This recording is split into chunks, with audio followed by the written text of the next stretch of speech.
True Commander-in-Chief, our former president, led this strong pack of 14 wounded vets the entire way. Along the trek was our own Dr. Mark Siegel, and he joins us right now. He joins us right now. By the way, he caught up with President Bush, who offered some strength for tornado victims in Oklahoma. Ours is a nation that refuses to accept the defeat of nature, the devastation of nature. And so I know in Oklahoma, people are going to be pulling for their neighbors, and that city will recover faster than the people now who live there can imagine. Fox's Dr. Mark Siegel is in Texas for the event and joins us right now to share more of your exclusive interview with the 43rd President of the United States. Hey, looking good. Thanks very much. I'm trying. Today is day 2 of the Bush Center Wounded Warrior W100K ride. Yesterday, we rode on President Bush's ranch through the twists and turns, the rock formations. It was really difficult, and all my year of training, I think, helped me, but the Wounded Warriors were really an inspiration.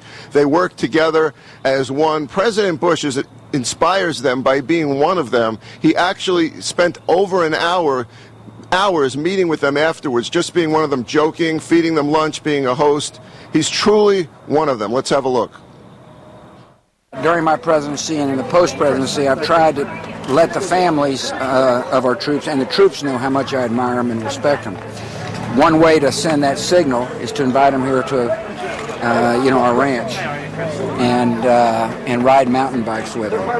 And so we've got a handful of wounded vets with us here, but it's really a signal to all the vets that Laura and I love them and respect them. You know, actually, the 15 wounded warriors who rode yesterday, amputees, post-traumatic stress disorder like we saw yesterday, traumatic brain injury, they consider President Bush a fellow soldier, and they still consider him the commander-in-chief. Let's watch.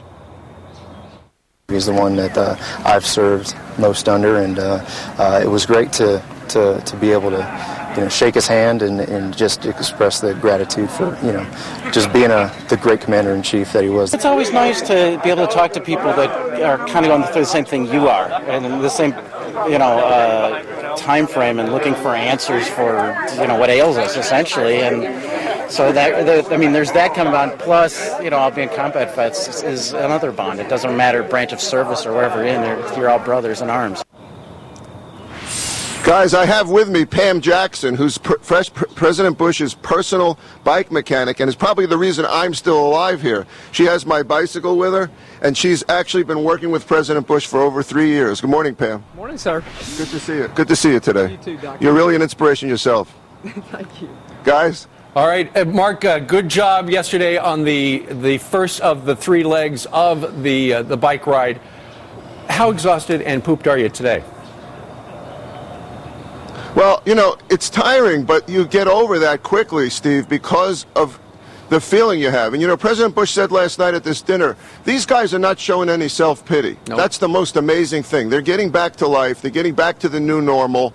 Mountain biking itself is a metaphor for life, because you fall down, you pick yourself right back up, you go on, you go up hills, you think you're never going to make it to the top, you get to the top, then you crest the hill, you feel great. Those guys don't make you don't feel the pain when you're with them, and they're not feeling the pain. We interviewed an amputee yesterday who said, I don't even consider myself disabled. Steve? That's great. All right. Mark Siegel down near Crawford, Texas. They're going to be riding again today and tomorrow as well. Thank you very much for getting up early with us. Thank you, sir.